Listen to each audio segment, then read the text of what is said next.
In the dimly lit auction house outside Missoula, Montana, a German shepherd lies lifeless on the cold concrete, his scarred body a silent testament to unspeakable horrors. Once a proud military dog, now a broken shell, he doesn't flinch as jeers fill the air. Not worth a dime. The auctioneer's desperate call starts at $50, met with mocking laughter, until a chair scrapes loudly across the floor. In the back row, Logan Pierce, a former Marine with haunted eyes, rises, his steady voice slicing through the cruelty. "I'll take him." Silence falls and no one could guess the astonishing turn of events about to unfold. Before continuing the story, tell me which city you're watching from. I want to know how far this video has come. Don't forget to like and subscribe to the channel so I can send you exciting stories like this every day. Thank you. Logan Pierce had seen his share of broken things. At 34, his calloused hands and distant gaze spoke of battles fought far from home. 3 years since returning from his last deployment with the Marines, he still jumped at sudden noises and woke in cold sweats. The small Montana ranch he'd inherited from his grandfather had become both his sanctuary and his prison. His daily routine never varied: coffee at dawn, tending to the few horses his grandfather had left behind, and fighting the memories that refused to fade. The local VA office called regularly, but their voices only echoed in his answering machine. The medications they prescribed gathered dust in his bathroom cabinet. That morning, he hadn't planned on attending the county auction, but something in the local paper's classified section had caught his eye. Former military dog, aggressive, no training possible, final auction before euthanasia. 6 lines of text that made his hands shake with a rage he hadn't felt since Afghanistan. The German shepherd's story was written in his scars. Military dogs were supposed to be treated as heroes, retired with dignity. This one's ribs showed through his dull coat, and old wounds spoke of something far darker than honorable service. The auction house's fluorescent lights revealed marks that could only have come from systematic abuse. The dog's eyes, though they were what struck Logan hardest. He recognized that vacant stare, the same one that greeted him in the mirror every morning. It was the look of someone who had seen too much, been asked to do too much, and finally broken under the weight of it all. Emily Thompson, the local veterinarian who'd been quietly monitoring the dog's case, stood in the corner. Her attempts to intervene had been blocked by bureaucracy and military paperwork she couldn't access. She watched Logan with a mixture of hope and concern, wondering if this broken soldier could possibly help this broken dog, or if they would only shatter each other further. The paperwork took less than 15 minutes. No questions asked, no background check required, just $200 and a liability waiver that Logan signed without reading. The ease of it all made his stomach turn a military service dog, sold off like used furniture. "He's all yours," the auctioneer said, handing over a worn leather leash. "Though I'd recommend a muzzle. He's been unpredictable." Logan approached the German shepherd slowly, his boots echoing on the concrete floor. The dog remained motionless, but Logan noticed the subtle tensing of muscles, the slightly flattened ears. He'd seen that look before in the eyes of soldiers preparing for an attack. "Hey, buddy," he said softly, crouching down 6 feet away. "I'm Logan. I'm not going to hurt you." The dog's eyes flickered toward him, a brief flash of cognizance in their dull depths. Logan stayed perfectly still, remembering his training with military canines. Never approach head-on, never make sudden movements, never show fear. Emily Thompson, the veterinarian, stepped forward. "His records are incomplete," she said quietly, "but he's been here 3 weeks, won't let anyone touch him, barely eats." Logan nodded, keeping his eyes on the dog. "What's his name?" They'd been calling him Zero because that's what he's worth to them. The bitterness in Emily's voice was unmistakable. "That's not your name anymore," Logan said to the dog. "We'll find you a better one." The next moment happened so fast that later neither Emily nor the lingering auction staff could agree on exactly what occurred. The German shepherd lunged, teeth bared, a blur of motion aimed directly at Logan's throat. But instead of jumping back, Logan remained perfectly still. Their eyes met, and something passed between them. Recognition, perhaps, or a shared understanding of pain. The dog's jaws stopped an inch from Logan's neck. Hot breath mingled with the scent of fear and aggression. Then slowly the shepherd backed away, confusion replacing the rage in his eyes. "Jesus Christ," someone whispered. "He should be put down. He's too dangerous." "No," Logan said firmly, standing up. "He's coming home with me." Getting the dog into his truck proved to be another battle. The shepherd refused to move, his body rigid with fear. Logan didn't push, didn't pull. He simply sat on the concrete floor, talking quietly about his ranch, about the open spaces and quiet mornings. An hour passed, then two. Mr. Pierce, the auctioneer, called. "We're closing up. If you can't handle him..." "We'll leave when he's ready," Logan replied, his tone leaving no room for argument. Not before. As the sun began to set, casting long shadows through the auction house windows, the German shepherd took his first tentative step toward Logan, then another. By the time they reached the truck, the dog was walking beside him, not trustingly, but willingly. Emily watched them drive away, the setting sun painting the Montana sky in shades of purple and gold. "Good luck," she whispered, though she wasn't sure if she was talking to the man or the dog. Neither she nor Logan could have known then that this was more than just a rescue. It was the beginning of a story that would expose long-buried secrets, challenge military protocols, and ultimately show that sometimes the most profound healing comes from helping another soul find their way back to the light. The first night at the ranch tested both man and dog. Logan had prepared the old barn, creating a safe space with fresh straw and water, but the German shepherd refused to enter. He stood in the darkness, trembling, his eyes fixed on the confined space as if it held unspeakable horrors. "All right," Logan said quietly. "We'll do this your way." They spent that night under the stars, Logan sitting on his porch steps, the dog maintaining a careful distance near the fence line. Neither slept. As dawn broke over the Montana mountains, Logan noticed the shepherd hadn't touched the food he'd left out. Dr. Thompson arrived early that morning, her truck kicking up dust on the gravel drive. "How was the first night?" she asked, noting the untouched bowl and Logan's exhausted expression. "We're adjusting," Logan replied, his voice hoarse from hours of quiet, talking to a dog that wouldn't come near him. The veterinary examination proved impossible. The moment Emily reached for her bag, the shepherd's demeanor changed dramatically. His hackles raised, a low growl emanating from deep in his chest. When she took one step forward, he backed himself against the fence, teeth bared, eyes wild with panic. "This isn't fear-aggression," Emily observed, keeping her distance.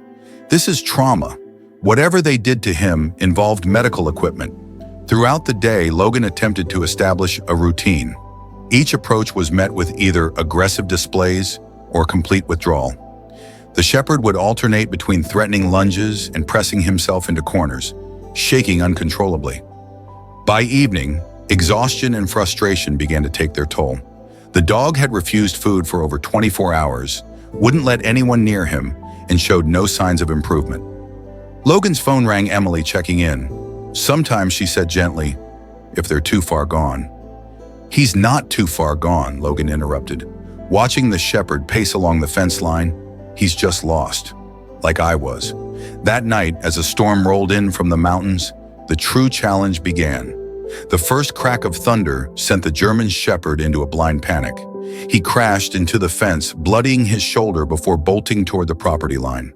Logan ran after him, rain soaking through his jacket, mud sucking at his boots. The shepherd's dark form disappeared and reappeared in flashes of lightning. They covered nearly 2 miles before the dog trapped himself in a drainage ditch, cornered and terrified. Looking at the trembling animal, Logan made a decision. He sat down in the mud, rain pelting his face, and began to talk.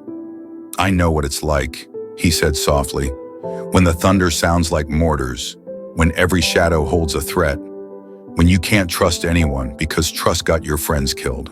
The shepherd's ears twitched, his eyes fixed on Logan. "But you can't live there forever, in that place where everything hurts. Trust me, I've tried." A few hours passed. The storm raged and quieted. Neither moved. As the first light of dawn broke through the clouds, the German shepherd took one small step toward Logan, then another. He didn't come close enough to touch, but something had shifted between them. They walked back to the ranch together, two broken warriors separated by species but united in their pain. It wasn't a breakthrough, not yet, but it was a beginning. A week after the storm, Emily Thompson arrived with news that would change everything. She carried a thick manila envelope, her expression grave, as she sat at Logan's kitchen table. "The military finally released his record," she said, spreading out papers marked. She carried a thick manila envelope, her expression grave, as she sat at Logan's kitchen table. "The military finally released his record," she said, spreading out papers marked with official seals. "His real name is Rex.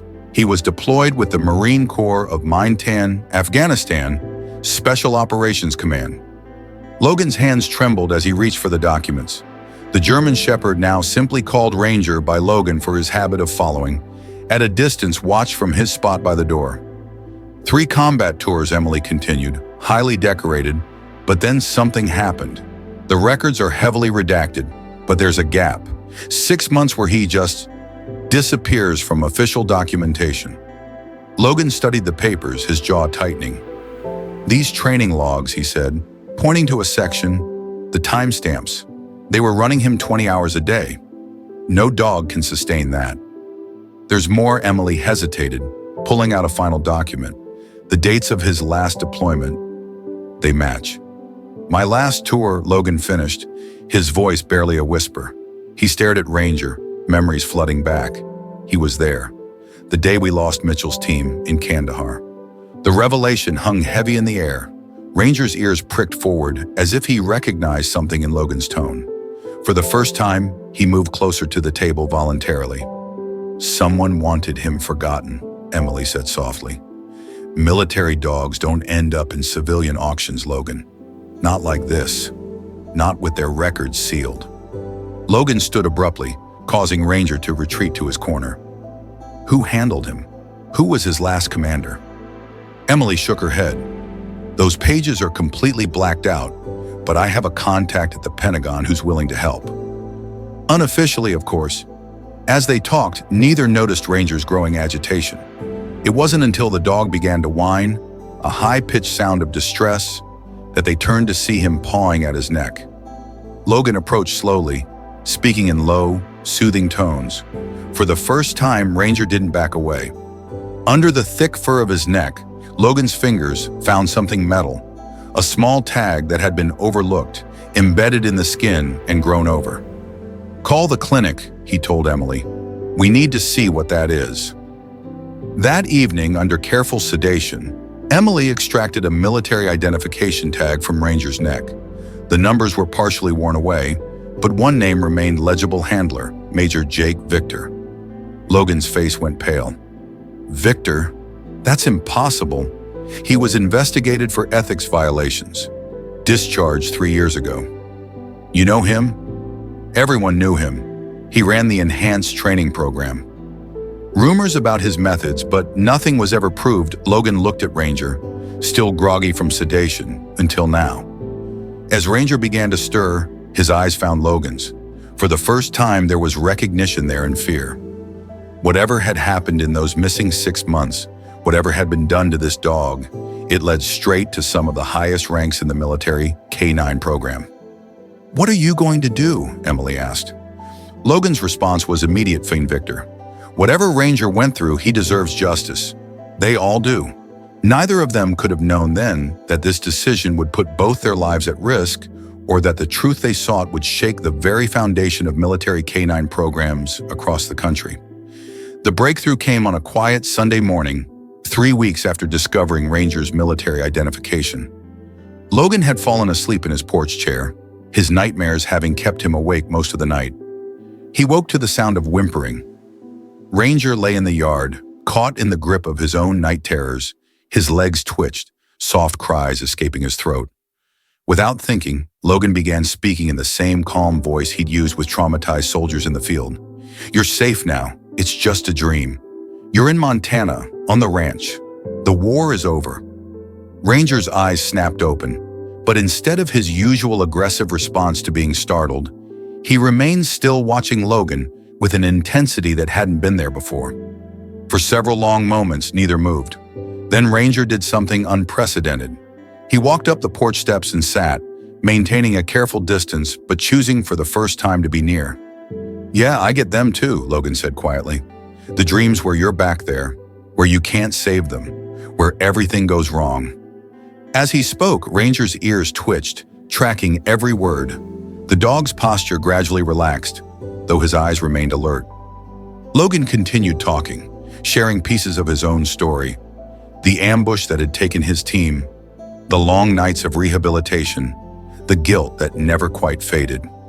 Dr. Thompson arrived later that morning for her weekly checkup and stopped short at the site. Logan reading his morning paper on the porch. Ranger lying at the bottom of the steps, not touching, not completely comfortable, but sharing the same space peacefully. "This is remarkable," she said softly, keeping her distance to avoid disturbing their fragile equilibrium. "What changed?" "We recognized each other," Logan replied, not taking his eyes off the newspaper. "Sometimes that's all it takes." The rest of the day brought small but significant shifts. Ranger accepted food directly from Logan's hand, though he still retreated to eat it. When a car backfired in the distance, instead of running, he moved closer to the porch where Logan sat. Each action spoke of a growing trust, hard-won and tentative. That evening, as Logan prepared Ranger's dinner, he received a call from Emily's Pentagon contact. The conversation was brief, but its impact immediate. Ranger, sensing Logan's sudden tension, came alert. They found Victor Logan sat after hanging up. He's working for a private military contractor, training dogs for overseas security companies. His hands clenched on the counter, still hurting them, still getting away with it. Ranger approached, drawn by something in Logan's voice. For the first time, he allowed Logan to see his vulnerability, the slight tremor in his legs, the way his ears lay flat against his head at Victor's name. "I promise you," Logan said, kneeling down to Ranger's level, "he'll never hurt another dog. Whatever it takes, we're going to stop him." Ranger held his gaze, and in that moment their shared trauma transformed into something else. A mission, a purpose, a chance to prevent others from suffering the same fate. The German Shepherd's posture straightened, a ghost of his military bearing returning. As night fell over the ranch, Logan made a decision. He opened the front door, leaving it wide. Ranger stood in the yard watching. "It's your choice," Logan said, "inside or out. You're not a prisoner here." Minutes passed. Then with deliberate steps, Ranger climbed the porch and entered the house. He didn't settle, remaining alert and near the exit. But he had chosen to come in, to trust, even if just a little. That night, for the first time since arriving at the ranch, both man and dog slept without nightmares. The following week brought an unexpected visitor to the ranch. Lauren Mitchell, widow of Lieutenant Charles Mitchell from Logan's last deployment, arrived unannounced one morning. Ranger's reaction was immediate and astonishing. Instead of his usual wariness of strangers, the German Shepherd approached Lauren slowly, his tail low but not tucked. She froze on the porch, tears welling in her eyes. "That's him, isn't it?" she whispered. Mike's last letter mentioned a dog, said it saved 3 of his men before her voice trailed off. Logan watched as Ranger gently pressed his head against Lauren's hand. The gesture was so careful, so deliberate, it took his breath away. Lauren sank to her knees, wrapping her arms around the dog's neck. For the first time since his arrival at the ranch, Ranger accepted human touch without hesitation. "He remembers," Logan said softly. "Military dogs never forget their people." Over coffee, Lauren shared what she knew. Her husband's last letters had mentioned concerns about the dog training program, specifically about Major Victor's methods. "Mike was gathering evidence," she explained. "He said something wasn't right. The dogs were disappearing after showing signs of behavioral issues." Ranger lay at Lauren's feet as she spoke, but his ears tracked every mention of Victor's name. The trembling had returned to his legs. "The day before the ambush," Lauren continued, "Mike sent me this." She pulled out a sealed envelope, said if anything happened to him, I should keep it safe. I never opened it. Inside the envelope, they found photographs and handwritten notes, training logs showing impossible hours, documentation of enhanced stress techniques, and most damning, records of healthy military dogs being classified as unstable after reporting injuries from training sessions. Victor wasn't just abusive, Logan realized, scanning the documents. He was systematically breaking dogs that could expose him, then having them eliminated from the program. Ranger stood suddenly, moving to the window. A black SUV had pulled up at the end of the ranch's long driveway. Even at this distance, the dog's reaction was unmistakable, sheer terror. "Get in the back room," Logan told Lauren, gathering the documents. "Call Emily Thompson. Tell her to bring the files." Through the window, they watched two men in civilian clothes approach. Ranger's growl was different now, not defensive, but protective. He positioned himself between Logan and the door, his military training visibly reasserting itself. When the knock came, Logan opened the door just enough to block the view inside. The men identified themselves as private security consultants interested in acquiring retired military dogs for overseas work. "We heard you recently obtained a German Shepherd," one said smoothly. "We'd be willing to offer substantial compensation." Behind Logan, Ranger's growl deepened. "We heard you recently obtained a German Shepherd," one said smoothly. "We'd be willing to offer substantial compensation." Behind Logan, Ranger's growl deepened. The sound carried years of pain and fear, but also something new: defiance. "This is private property," Logan replied calmly, "and he's not for sale." Mr. Pierce, the second man, stepped forward. "Some dogs are too valuable to retire. Surely you understand." "I understand perfectly," Logan cut him off. "I also understand that harassing a retired Marine and attempting to illegally acquire a former military asset are federal offenses. Would you like me to call JAG, or should I contact the local police first?" The men retreated, but their message was clear: this wasn't over. After they left, Logan found Ranger in the kitchen, pressed against the cabinets, shaking violently. But when Logan sat on the floor nearby, the dog moved closer until his body leaned against Logan's leg. The contact was brief, but it represented something monumental. Ranger had chosen to seek comfort rather than withdraw. "They won't touch you again," Logan promised. "Not while I'm breathing." Lauren emerged from the back room, her face pale but determined. "Mike died trying to expose this," she said. "We have to finish what he started." Looking at Ranger, who had regained his composure and now stood alert at his side, Logan nodded. The German Shepherd's eyes were clear and focused, reflecting not just trust, but partnership. They had moved beyond victim and rescuer. Now they were a team. The threat escalated 3 days after the visit from Victor's men. Emily Thompson arrived at the ranch before dawn, her veterinary truck kicking up dust in the early morning light. Her face was ashen as she handed Logan a manila envelope. 3 other military dogs from Victor's program were recently euthanized at private clinics, she said, spreading out medical reports on the kitchen table, all labeled as aggressive and untreatable, all within the last month. Ranger, who had grown comfortable enough to sleep in the kitchen, raised his head at their voices, his ears pricked forward, listening intently as they spoke. "They're cleaning house," Logan said, examining the reports, "eliminating evidence before we can expose them." Emily nodded grimly. "My contact at the Pentagon says Victor's private security firm just secured a major contract. They're supplying trained dogs to military contractors worldwide. No oversight, no regulations." A sharp knock at the door interrupted them.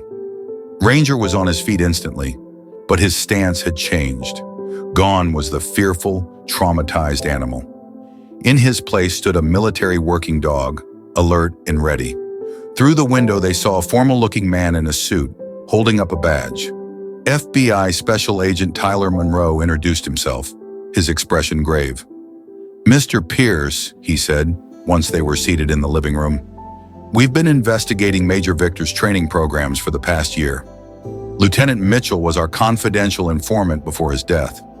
Ranger, who had positioned himself between Logan and the agent, studied Reynolds intently. What we didn't know, Reynolds continued, was that Victor had identified the dogs who witnessed the worst abuse. He's been systematically eliminating them to cover his tracks. Your dog may be the last surviving witness.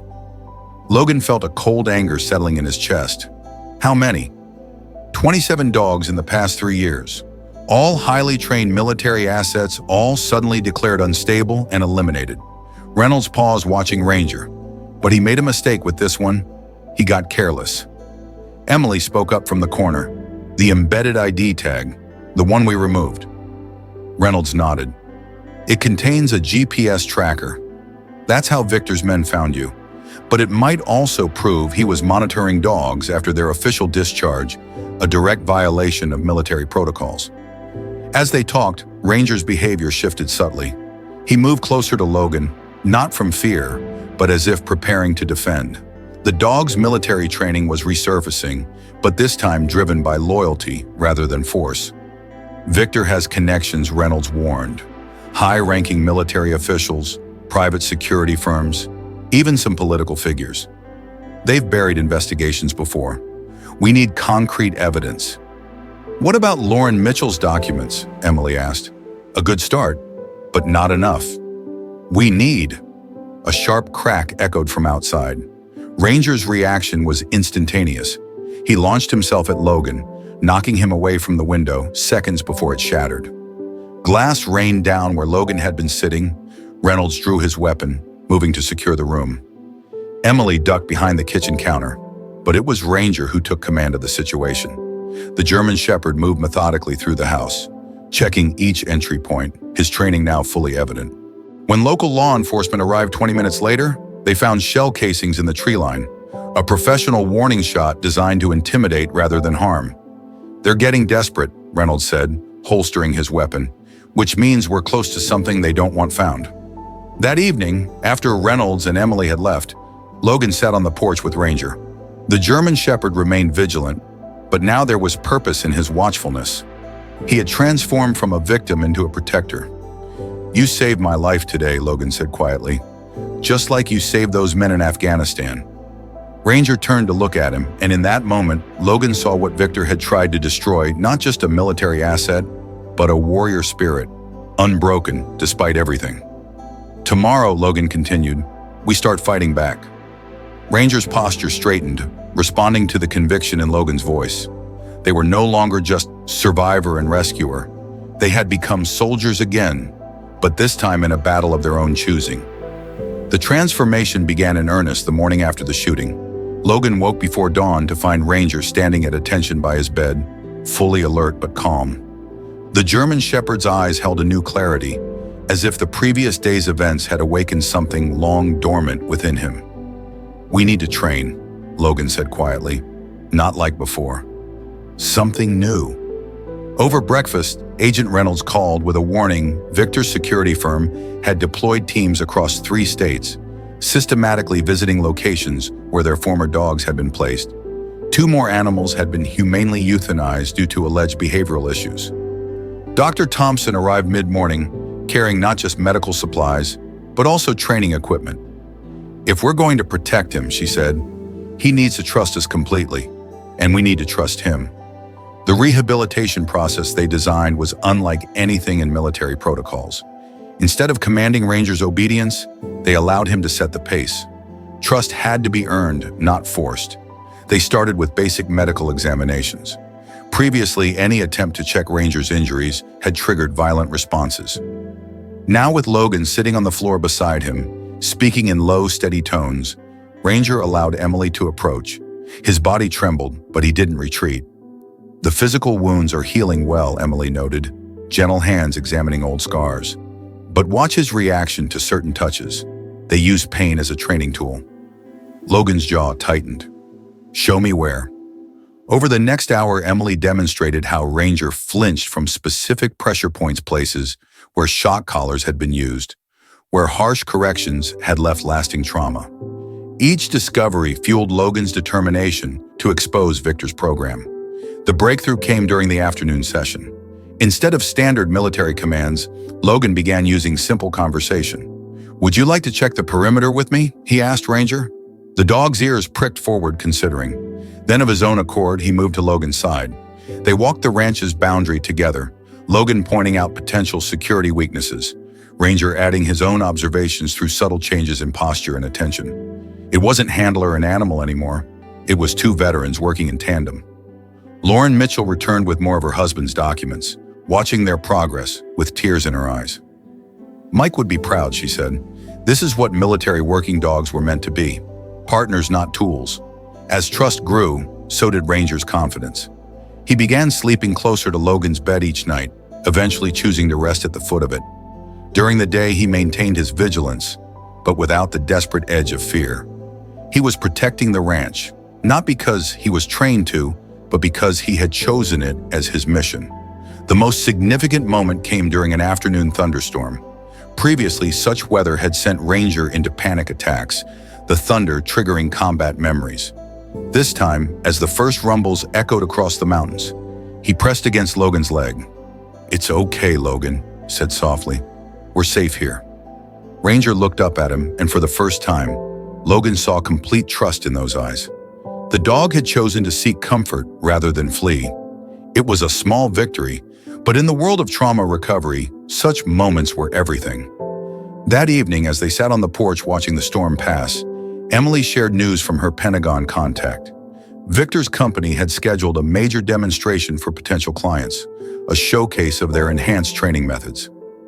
"It's in 2 weeks," she said. "They're bringing in military observers, private contractors, even foreign buyers." Ranger's ears flattened at Victor's name, but there was no trembling now. Instead, he moved closer to Logan, his body language conveying readiness rather than fear. "That's our window," Logan realized. Instead, he moved closer to Logan, his body language conveying readiness rather than fear. "That's our window," Logan realized. "A public demonstration means witnesses, if we can expose what they're doing." "It's risky," Emily warned. "Victor's men are still watching the ranch. And Ranger?" She glanced at the German Shepherd. "Are you sure he's ready to face them?" As if in answer, Ranger stood moving to the edge of the porch. His posture was straight, head high, every inch the military working dog he had once been. But there was something different now at Dignity that came not from training, but from healing. "He's more than ready," Logan said quietly. "He's choosing to fight back." That night, for the first time since his arrival, Ranger initiated physical contact, resting his head briefly on Logan's knee. The gesture was simple, but profound, a soldier's way of saying, "I've got your back." The story of Ranger and Logan began spreading through the small Montana town like wildfire. It started with Brandon Wells, the local feed store owner and Vietnam veteran, who witnessed Ranger's transformation during his weekly deliveries to the ranch. "That dog's got the look," Brandon told the regulars at Wells Feed Supply. "Same look my unit's dogs had. He's not just any rescue, he's one of ours." Word traveled through the veteran community. First came Jake Collins, a retired Marine K9 handler who drove 3 hours just to see Ranger. He arrived at the ranch one morning, leaning heavily on his cane. Major Victor Collins said, his voice tight with controlled anger, "I knew something wasn't right with his program. Lost 2 good dogs to his enhanced training methods myself, both labeled as unstable after they started showing injuries." Ranger, who had grown protective of the ranch, observed Collins from Logan's side. The old handler's presence triggered no fear response. Instead, the German Shepherd recognized a kindred spirit. Dr. Thompson had arrived early that day to document Ranger's progress. She watched in amazement as Collins sat with the dog, speaking in the particular cadence that military K9 handlers share. Ranger's response was remarkable, alert, but relaxed, showing none of his previous trauma responses. "He remembers the good handlers," Collins observed, "the ones who treated their dogs like partners, not equipment." Victor tried to break that out of him, but he couldn't, not completely. The next visitor was Patricia Morales, whose son had served in Afghanistan with a military working dog. She brought food not for Logan, but specifically for Ranger. "Real meat," she insisted. "These heroes deserve the best."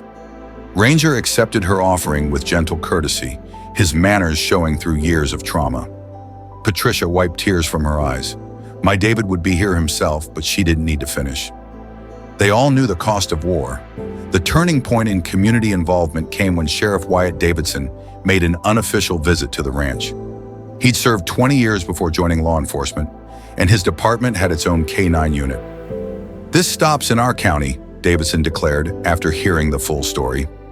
"Victor's people might have connections, but they're not above local law. We'll set up patrols, keep an eye on your access road." True to his word, sheriff's vehicles began making regular passes by the ranch. Deputies would stop, chat with Logan, and let Ranger inspect their patrol cars. The dog's confidence grew with each positive interaction. The local veterinary community rallied as well. Dr. Thompson's colleagues began offering their services, creating a network of safe clinics where Ranger could receive care without risk of interference from Victor's organization. Even the town's children played a role.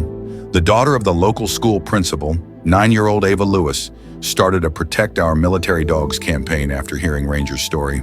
She organized a bake sale that raised over $2,000 for medical supplies and security equipment. When Ava visited the ranch with her father to deliver the funds, Ranger surprised everyone. The formerly traumatized dog approached the little girl calmly, accepting her tentative pat with dignified patience. It was the first time he'd allowed a child to touch him. "See," Ava announced proudly, "he's not scary, he's just been hurt, and now he needs friends." The community's support crystallized one Sunday afternoon when Jake Collins returned, this time with a dozen other veterans. They gathered in Logan's barn, bringing tools, supplies, and decades of collective military experience. "Victor's demonstration is in 10 days, Collins stated, spreading out maps on a workbench. "We've got people willing to attend, document everything, but we need to make sure Ranger is protected until then." The veterans divided into teams, each contributing their expertise. Former security specialists upgraded the ranch's perimeter. Communications experts set up monitoring systems. Medical personnel established emergency protocols. Ranger moved among them with growing confidence, no longer the broken creature from the auction. In the presence of these warriors who understood his pain, his military bearing returned fully, not from training or fear, but from a sense of belonging. As the sun set, the group gathered on Logan's porch. Lauren Mitchell had brought her husband's dog tags, which now hung beside Ranger's new collar, a symbol of his true identity as a military working dog. Victor thought he could erase what these dogs or Collins said, watching Ranger stand guard at the porch steps. But he forgot something important. A warrior's spirit, human or canine, can be wounded, but it can't be broken, not when there are people who remember what loyalty really means. The warning came at midnight, 5 days before Victor's demonstration. Agent Reynolds called as Logan and Ranger were completing their final perimeter check. "They moved up the timeline," Reynolds said, his voice tense. "Victor's people are mobilizing. We've intercepted communications suggesting they're planning something within the next 24 hours. Ranger, who had been scanning the tree line, suddenly froze.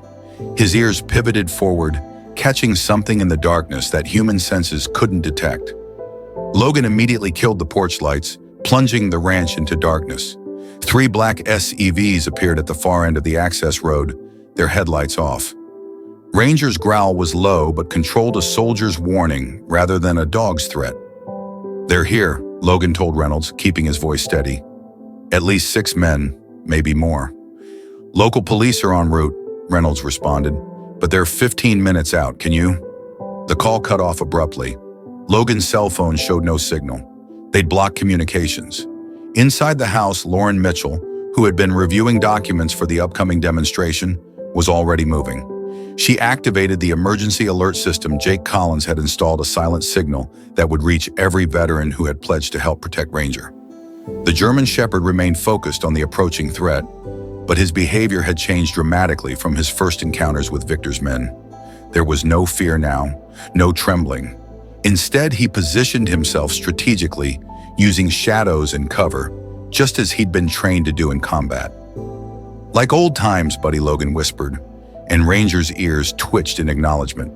They had prepared for this, had known it would come to direct confrontation eventually. The first man approached the front porch, his stance military trained. "Mr. Pierce," he called out softly, "let's handle this professionally. Major Victor simply wants his property returned. No one needs to get hurt." "Property," Logan's voice carried clearly through the darkness. "Is that what you call the 27 dogs you've eliminated? The evidence you've been destroying?" A second figure emerged from the shadows. The voice that spoke sent Ranger into a rigid alert. Major Victor himself had come to handle this personally. "Those dogs were damaged, Pierce? Unstable? Just like that one you're harboring? They couldn't adapt to civilian life. We gave them a humane end." Ranger's growl deepened, but he held his position. His military training was fully evident now. but it was guided by choice rather than compulsion. Humane Lauren Mitchell stepped onto the porch, her voice shaking with controlled rage. "Like what you did to the dog that saved my husband's unit, before you marked him for elimination?" Victor's laugh was cold. "Mrs. Mitchell, still fighting battles your husband should have learned to avoid? How unfortunate." The sound of approaching vehicles broke the tension, but they weren't the police. 3 more COVs appeared, but these were different. Jake Collins' voice rang out from the darkness. "Federal agents and local law enforcement are 4 minutes out, Victor. Might want to rethink your position." Victor's response was immediate and violent. "Take the dog now."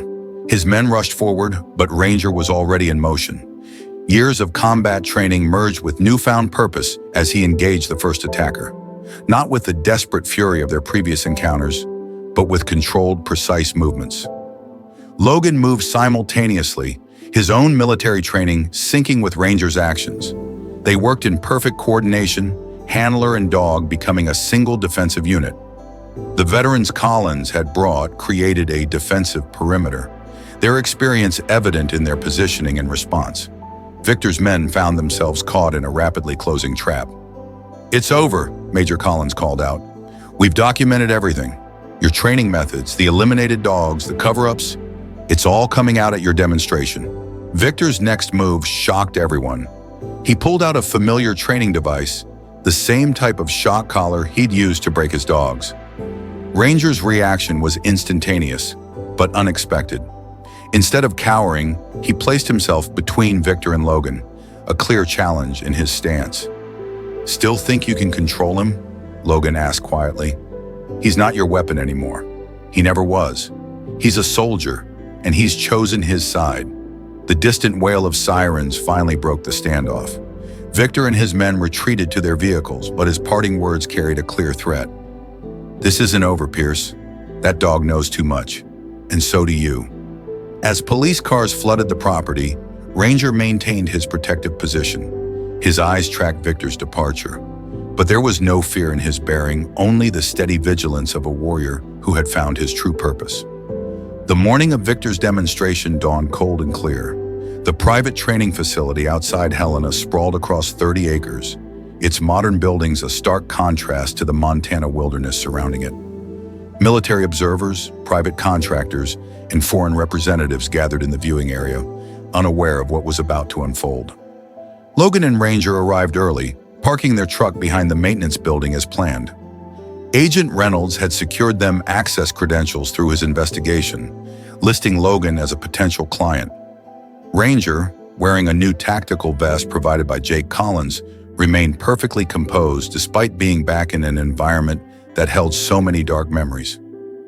"Remember," Logan said softly, adjusting his tie, "we only need 15 minutes, just long enough for Lauren to distribute the evidence and Reynolds to identify the key players." Ranger's eyes remained fixed on the main demonstration area, where handlers were preparing dogs for the showcase. His posture shifted subtly as he recognized certain scents other military dogs, some possibly from his own unit. Dr. Thompson's voice came through their earpiece, monitoring from a van in the parking lot.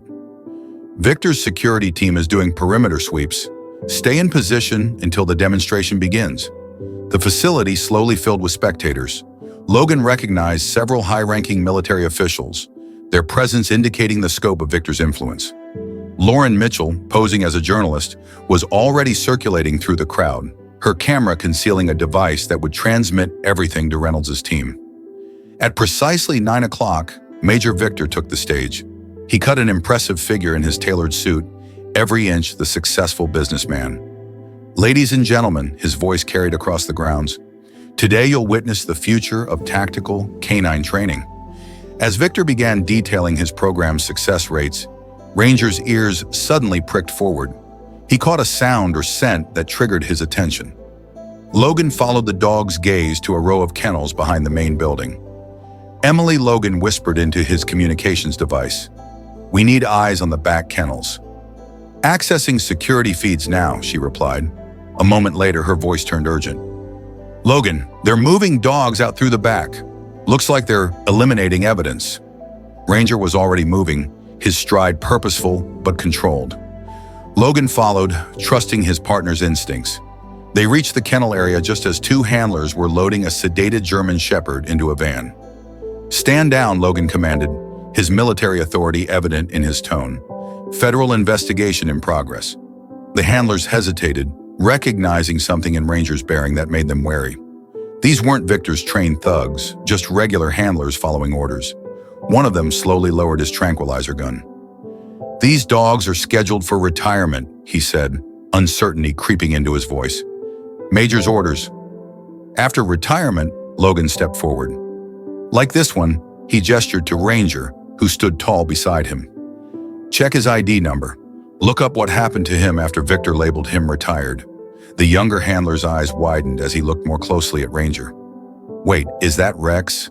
But they told us he was euthanized due to combat stress." Ranger's gaze remained fixed on the sedated dog in the van. His whole body conveyed a silent message: not again, not another one. The moment was interrupted by Victor's voice, now much closer. "Is there a problem here, gentlemen?" He rounded the corner with two security personnel, stopping short at the sight of Ranger. For a brief moment, his composed facade cracked. "Well," Victor said, recovering quickly, "I wondered when you'd make your move, Pierce. Though I must admit, I expected something more dramatic." "No dramatics needed," Major Logan replied calmly. "Just the truth. About the dogs you've eliminated, the evidence you've buried, the lives you've destroyed." Victor's laugh was dismissive, but his eyes never left Ranger. "And who's going to believe you? A damaged veteran with PTSD and a washout dog." Ranger's response was unexpected.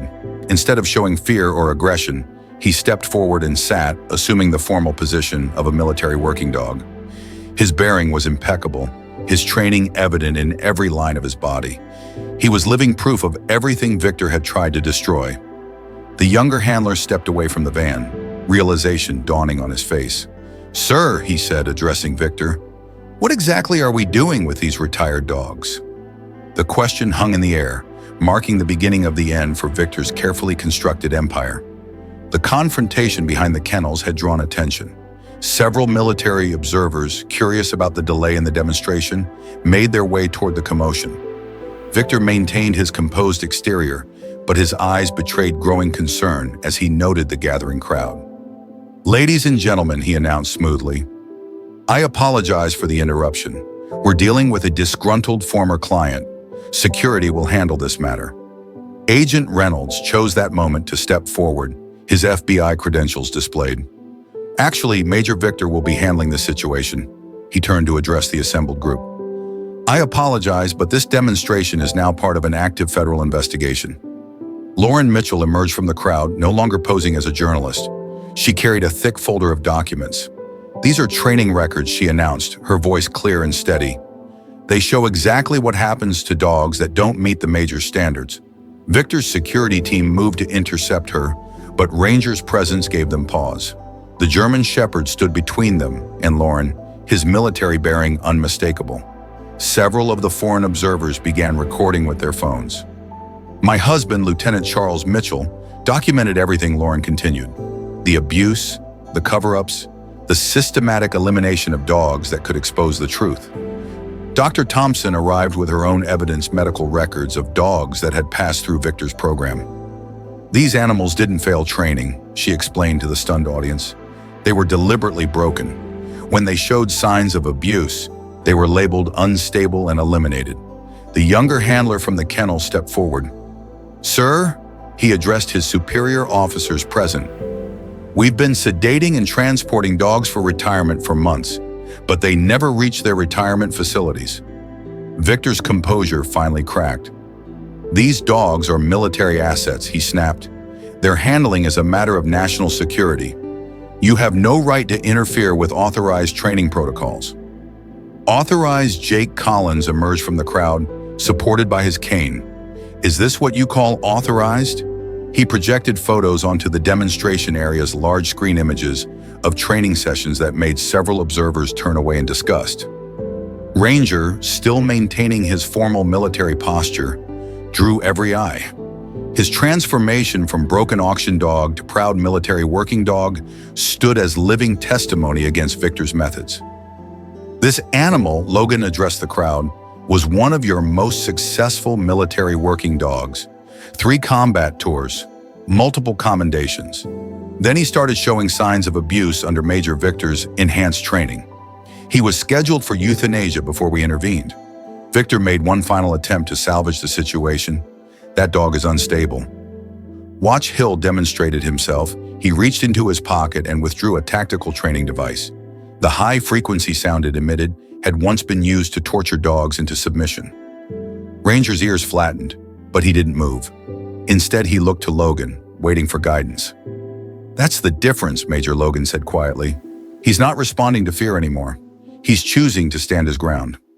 Military police had arrived, summoned by the senior officers present. As they approached Victor, he made a desperate move, pulling out a concealed weapon. "These dogs are my property," he snarled. "My program, my reputation." Ranger moved faster than anyone could follow, years of military training combining with newfound purpose. He disarmed Victor with precision and control, demonstrating the very skills the Major had tried to destroy through fear and abuse. As Victor was led away in handcuffs, the sedated dogs in the van were being examined by Dr. Thompson's medical team. Each one would now have a chance at rehabilitation, following Ranger's path to recovery. The senior military observer, a decorated general, approached Logan and Ranger. "We had no idea," he said gravely.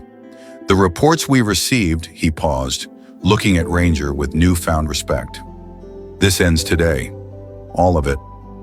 Lauren Mitchell, clutching her late husband's documents, watched as Victor's empire crumbled. "Mike would be proud," she whispered to Ranger. "All of it." Lauren Mitchell, clutching her late husband's documents, watched as Victor's empire crumbled. "Mike would be proud," she whispered to Ranger. He finished what he started. As the military police secured the facility, a sharp cry pierced the morning air. One of Victor's released dogs, still disoriented from sedation, had panicked and broken free. The German Shepherd, young and clearly traumatized, bolted toward the facility's perimeter fence, heading straight for the busy highway beyond. Without hesitation, Ranger looked to Logan. A silent understanding passed between them. With a quick nod from his partner, Ranger sprang into action, his movements displaying years of tactical training, now guided by compassion rather than fear. The pursuing handler stopped, watching in amazement as Ranger intercepted the frightened dog. Instead of using force or dominance, he positioned himself between the younger dog and the fence. His posture was calm, non-threatening, yet commanding the stance of a seasoned veteran helping a troubled comrade. Dr. Thompson observed from a safe distance. "He's using his own experience," she explained to the gathered observers. "He knows exactly what that dog is feeling." The young German Shepherd, still affected by the sedatives, showed signs of aggression born of terror of the same behavior that had once marked Ranger for elimination. But Ranger remained steady, gradually decreasing the distance between them, using small movements that conveyed safety rather than threat. "Watch carefully," Logan told the military officials present. "This is what these dogs are capable of when treated with respect rather than force." The breakthrough came when Ranger lay down, making himself vulnerable while maintaining eye contact with the panicked dog. It was a display of trust that went against every harsh lesson Victor's program had tried to instill. Slowly, the younger dog's posture began to change. The wild fear in his eyes dimmed, replaced by confusion, then cautious interest. Ranger waited patiently as the other dog took tentative steps forward, offering the kind of understanding that only another survivor could provide. Jake Collins, leaning on his cane, spoke softly to the assembled group. "This is what we used to call battle buddy soldiers helping soldiers. These dogs never lost that instinct. Victor just buried it under fear and pain." When the younger dog finally approached Ranger, their interaction brought tears to several observers' eyes. Ranger guided him back to the safety of Dr. Thompson's medical team, staying close as they began treatment. That Agent Reynolds addressed the military officials is the dog Victor claimed was too dangerous to rehabilitate, the one he marked for death because it might expose his methods. The senior general stepped forward again. "Mr. Pierce," he said formally, "I believe we owe both you and this remarkable animal an apology and a debt of gratitude." Lauren Mitchell, who had been documenting everything, captured the moment Ranger returned to Logan's side. The photograph would later become symbolic of the entire investigation, the proud military dog, standing tall beside his chosen partner, having just demonstrated the very qualities Victor's program had tried to destroy. "What happens now?" one of the foreign observers asked, clearly moved by what they'd witnessed. Logan looked at Ranger, who sat alertly at his side, emanating a quiet dignity that commanded respect. "Now," he said, "we help the others. Every dog that went through this program deserves the chance Ranger got to heal, to trust again, to choose their own path." Dr. Thompson approached with news about the rescued dogs. "They'll need extensive rehabilitation," she said. But after seeing Ranger today, she smiled at the German Shepherd. "Well, let's just say he's given us a perfect blueprint for healing." As the facility was being secured for investigation, Ranger made one final demonstration of his transformation. He approached Victor, who was still in custody, waiting for transport. The man who had once tortured him now sat defeated, yet Ranger showed no fear or aggression. Instead, he displayed something more powerful, complete indifference. Victor no longer held any power over him. "That's the real victory," Logan said proudly. "Not just surviving, but moving beyond the pain, growing stronger from it." In the aftermath of Victor's arrest, the process of transferring the rescued dogs to rehabilitation facilities began. Ranger had taken on an unofficial role as a calm presence for the other dogs, helping them adjust to their newfound freedom. However, fate had one final challenge in store. During the late-night transfer of the last group of dogs, one of Victor's former associates breached the facility's security. In the ensuing chaos, a fire broke out in the kennel area, likely an attempt to destroy remaining evidence. Dr. Thompson's team worked rapidly to evacuate the dogs, but two young shepherds, still heavily sedated, remained trapped in the burning structure. Without hesitation, Ranger broke away from Logan's side and rushed into the smoke-filled building. Ranger waited, Logan called out, but his partner had already disappeared into the flames. The fire department was en route, but the intensity of the blaze made it clear they wouldn't arrive in time. Inside the burning kennel, Ranger located the sedated dogs. Using the skills honed through years of military service, he managed to rouse them, guiding them toward the exit.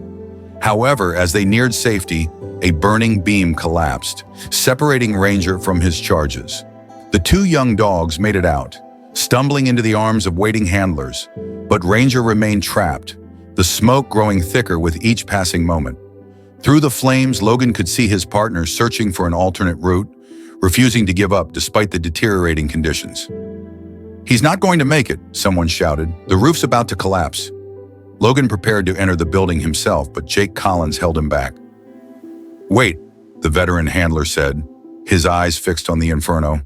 "Watch." In a display of the intelligence and training that had made him an exceptional military dog, Ranger had identified a weakness in the kennel's rear wall. Using his full body weight, he repeatedly struck a specific point until the damaged structure gave way, creating an escape route. When he finally emerged, his coat was singed and his breathing was labored. He collapsed just yards from the building, moments before the entire structure caved in. Dr. Thompson immediately began emergency treatment, but Ranger's condition was critical.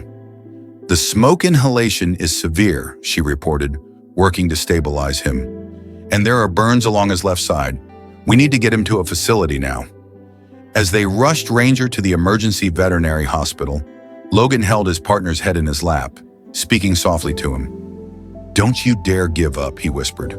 "We've come too far together." Ranger's eyes, though pained, remained fixed on Logan, conveying the same unwavering loyalty that had defined their entire journey together. The German Shepherd had risked everything to save others from experiencing the trauma he had endured, and now his own life hung in the balance. The veterinary clinic's waiting room became a vigil as Ranger fought for his life. Logan sat motionless, his military composure finally cracking under the weight of potential loss. His hands, still stained with soot from the fire, trembled as he stared at the emergency room doors. Dr. Thompson emerged periodically with updates, her voice professional but gentle. "He's fighting hard," she reported. "The next 24 hours will be critical. The smoke damage to his lungs is severe, and the burns are significant, but he's receiving the best possible care." Lauren Mitchell arrived, carrying Lieutenant Mitchell's old service flag. Without a word, she placed it across Logan's shoulders. The gesture broke something inside him.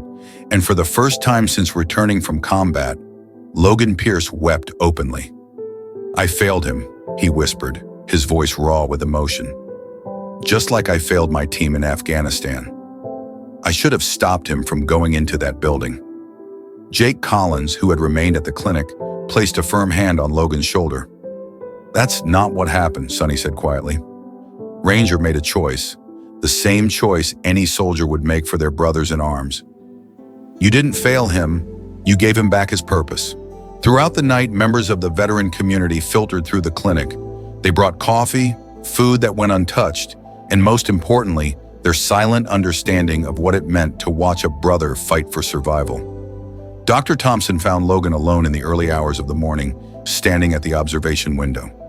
Ranger lay still, connected to various monitors, his powerful frame now looking vulnerable under medical equipment. "You know," she said softly, "when you first brought him to the ranch, I wasn't sure either of you would survive the trauma you carried. But watching you heal each other, seeing how you gave each other a reason to keep fighting." She paused, touching Logan's arm. "That dog isn't just fighting for himself in there. He's fighting to get back to you."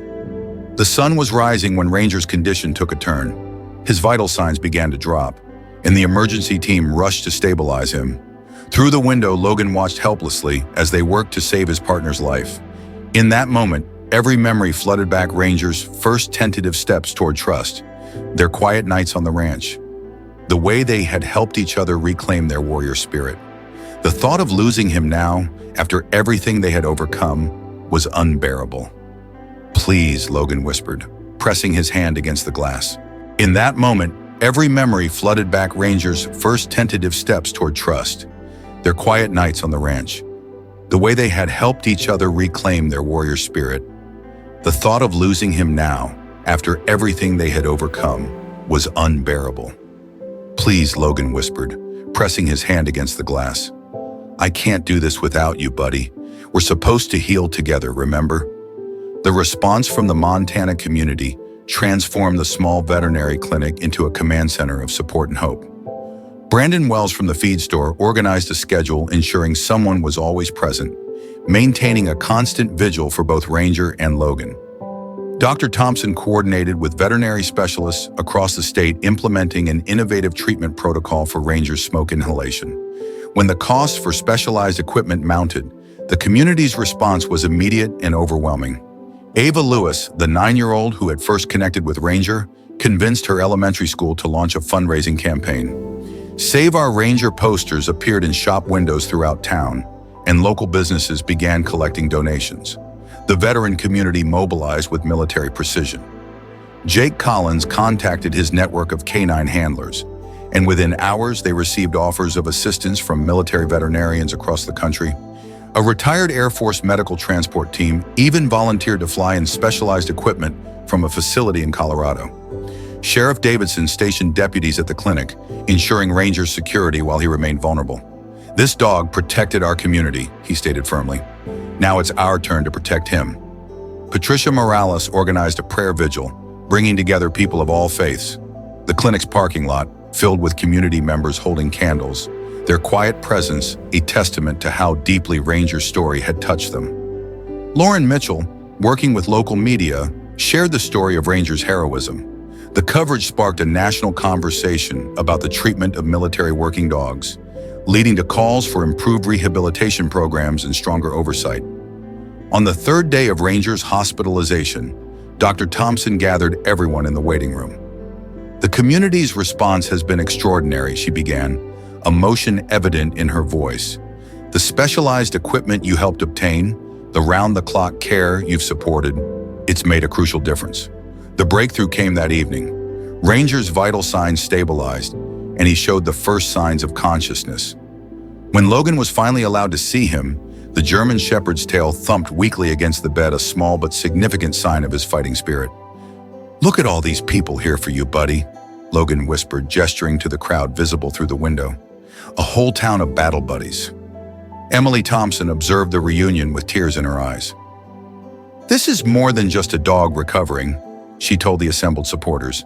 "This is proof that when a community comes together, when we refuse to give up on those who've served, remarkable healing is possible." The road to recovery would be long, but Ranger would not walk it alone. The community that had rallied around him and Logan had demonstrated something powerful, that the bonds forged through adversity could strengthen not just individuals, but entire communities.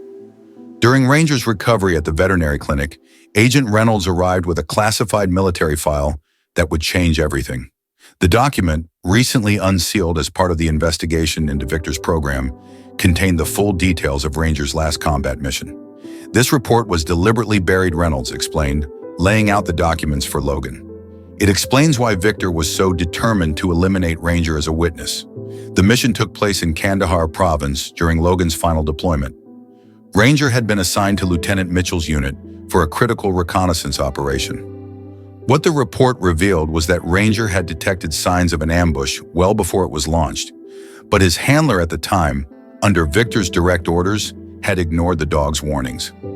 Victor had been pushing his enhanced training methods, Reynolds continued. He wanted to prove that his aggressive conditioning produced better results than traditional handling techniques. He ordered Ranger's handler to force the dog forward, despite clear signs of distress. The report detailed how Ranger broke free from his handler's control to warn Mitchell's unit. The dog's actions, though against direct orders, saved numerous lives. However, this incident directly challenged Victor's training philosophy. Ranger proved that natural instinct and proper training were more reliable than forced compliance, Reynolds explained. It threatened Victor's entire program and the lucrative contracts that came with it. Dr. Thompson, who had been reviewing Ranger's original medical records, added another piece to the puzzle. The injuries Ranger sustained that day weren't just from the ambush. Some were inflicted afterward, during what Victor termed corrective training. As they spoke, Ranger lay recovering nearby, his eyes fixed on Logan. The German shepherd's unwavering gaze seemed to hold a deeper meaning now, a shared understanding of sacrifice and duty. Lieutenant Mitchell's final report, written the day before his death, included a personal note. Ranger's actions today demonstrated the true nature of these extraordinary animals. His disobedience of flawed orders to save human lives reflects the highest principles of military service. This dog deserves commendation, not punishment. Logan sat with this information, his hand resting gently on Ranger's head. "You were protecting them," he said softly. "Just like you protected those dogs in the fire. That's who you've always been." The revelation explains so much: Ranger's initial fear of handlers, his protective instincts, and most importantly, his gradual return to his true nature under Logan's care. He hadn't needed rehabilitation so much as liberation from the trauma of betrayal. This changes everything, Reynolds stated. With this evidence, we can push for a complete overhaul of military working dog programs. Ranger's story will ensure no other dog suffers the same fate. The next revelation emerged when Lauren Mitchell brought in her husband's personal journal. Within its pages lay the missing connection between Ranger and Logan's final mission in Afghanistan. Mike wrote about that day in detail. Lauren explained, her voice steady as she read from the journal. He described how Ranger's behavior changed dramatically just before the incident. The dog became increasingly agitated, attempting to pull his handler back from a specific route. The journal entry continued to describe how Ranger had broken free from his handler, charging toward Lieutenant Mitchell's unit. Initially, they had interpreted it as aggression, but the dog's intent became clear moments later when the first shots rang out. Ranger wasn't just warning them, Logan realized, reading the account. He was trying to lead them to a safer position, the same position where my team had established a fallback point. The journal confirmed that Ranger's actions had saved numerous lives that day, but at a significant cost. The dog had sustained severe injuries while shielding soldiers during the firefight.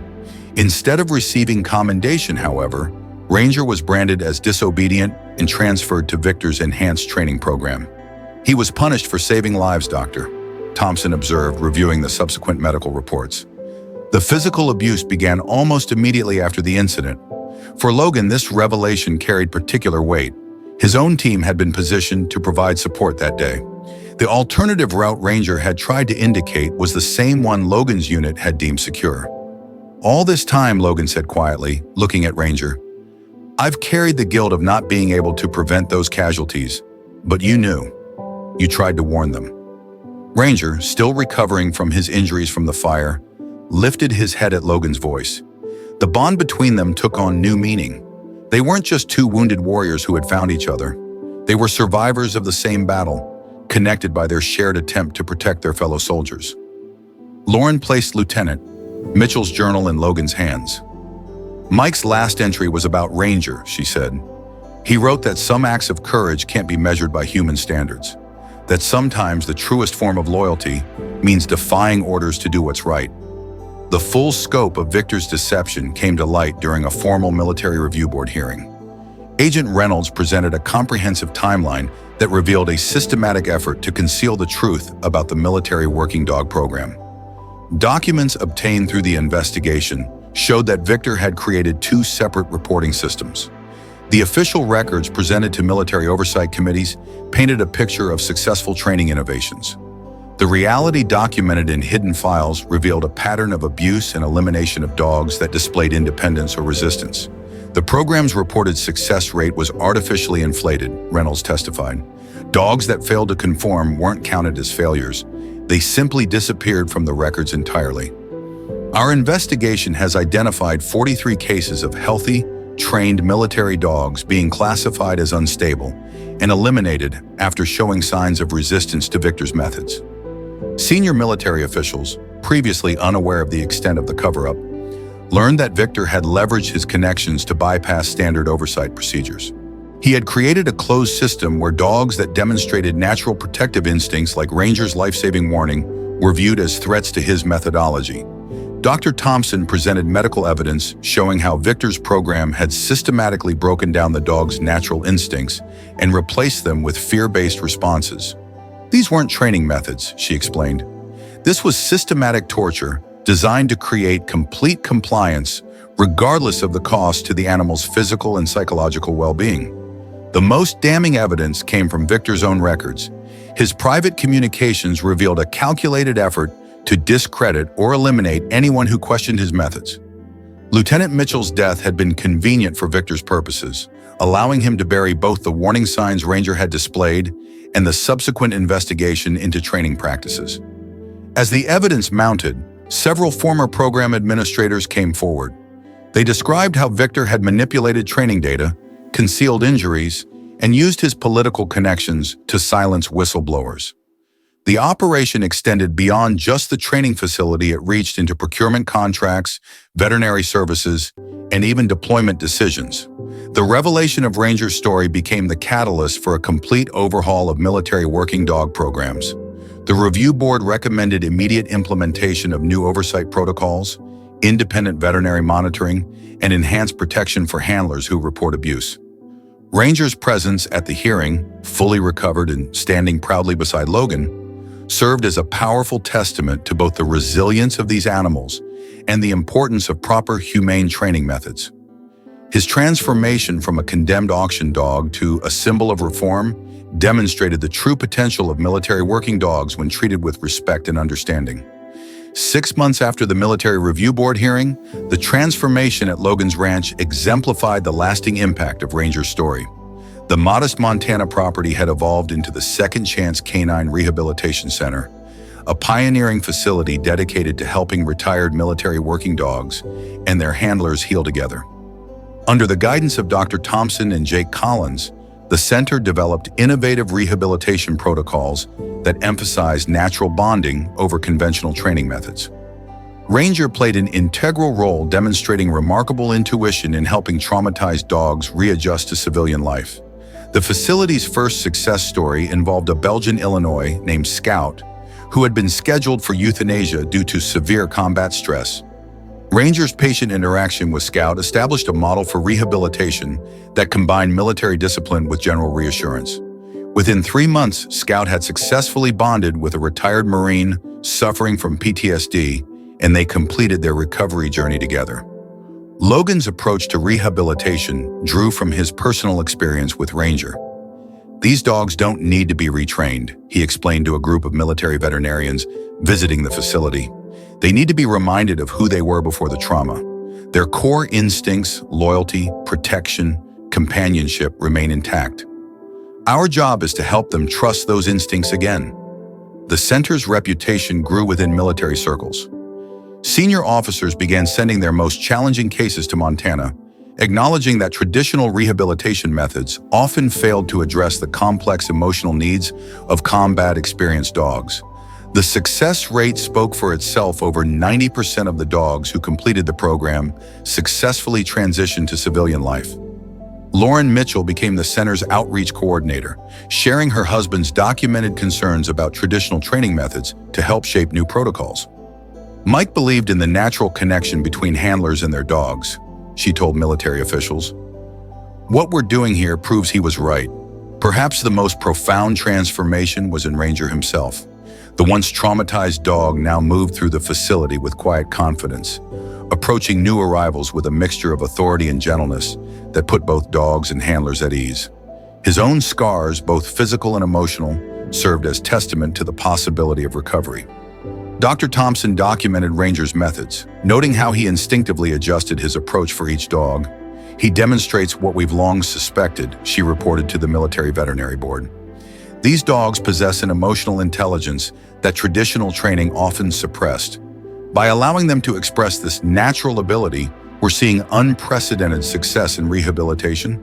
The success of the Second Chance Canine Rehabilitation Center catalyzed substantial reforms in military working dog programs nationwide. The Department of Defense established new comprehensive guidelines for the training, deployment, and retirement of military working dogs, directly influenced by the lessons learned from Ranger's case. The Ranger Protocol, as it became known in military circles, mandated independent oversight of all training facilities. Regular psychological evaluations became mandatory, conducted by certified veterinary behaviorists who could identify signs of trauma or abuse. Most significantly, the military established a formal retirement program ensuring that service dogs receive proper medical care and placement opportunities after their active duty concluded. Congressional hearings on military working dog welfare led to the passage of the Military Working Dog Protection Act. This legislation guaranteed funding for post-service care and prohibited the use of aggressive training methods. It also established a tracking system for all military working dogs, preventing cases like Ranger's from disappearing from official records. The impact extended beyond policy changes. Major military training centers revised their handling protocols, incorporating elements from the Second Chance program. The emphasis shifted from dominance-based training to building trust and understanding between handlers and their canine partners. Training success rates improved, while incidents of handler injuries and dog washouts decreased significantly. International military organizations took notice. Delegations from allied nations visited the Montana facility to study its rehabilitation methods. Ranger's story influenced working dog programs across multiple countries, leading to global reforms in military canine training and care. The financial implications proved significant as well. The military's investment in proper training and retirement care actually reduced long-term costs by extending the service life of working dogs and decreasing the need for replacement animals. The success of rehabilitated dogs in civilian service roles, including law enforcement and therapy work, demonstrated their continued value to society. Dr. Thompson's research papers on Ranger's rehabilitation methods appeared in prestigious veterinary journals, establishing a new standard for treating combat-related trauma in working dogs. Her findings highlighted the importance of addressing both physical and psychological welfare in military animals. Perhaps most importantly, the reforms helped change the military's perspective on its canine personnel. Working dogs were no longer viewed merely as equipment, but as valued service members deserving of respect and care throughout their lives. This shift in mindset led to improved handler training programs that emphasized the bond between human and canine partners. Ranger and Logan's testimony before military committees provided compelling evidence for these changes. Their partnership demonstrated how proper support and understanding could transform both handler and dog, creating stronger, more effective working teams. 2 years after the establishment of the Second Chance Canine Rehabilitation Center, Logan and Ranger's legacy had grown far beyond their Montana ranch. On a crisp autumn morning, they stood together watching a new group of veterans and their canine partners arriving for rehabilitation. The facility had expanded thoughtfully, maintaining its intimate atmosphere while accommodating more pairs in need. The original barn had been renovated into a state-of-the-art training center, But Ranger's favorite spot remained the quiet corner where he and Logan had first begun to trust each other. The program they developed became known as the Ranger Pierce method, emphasizing the parallel healing of both handler and dog. Military medical professionals documented remarkable improvements in PTSD symptoms among veterans who participated in the program, while veterinary studies confirmed unprecedented success rates in rehabilitating traumatized military dogs. Ranger, now gray around the muzzle but still carrying himself with military bearing, had become an icon of resilience. His gentle guidance of new arrivals demonstrated a wisdom that transcended traditional training methods. Veterans often remarked that Rangers seemed to understand their struggles intuitively, offering silent support during difficult moments in their recovery. Lauren Mitchell's continued involvement ensured that her husband's legacy lived on through the program. The center's library, dedicated to Lieutenant Mitchell's memory, housed comprehensive resources on military working dog welfare and rehabilitation techniques. His original documentation of Victor's program served as a reminder of the importance of vigilance and moral courage. Dr. Thompson's veterinary clinic had become an integral part of the center, specializing in the unique medical needs of retired military working dogs. Her research, built upon Ranger's case, established new protocols for treating,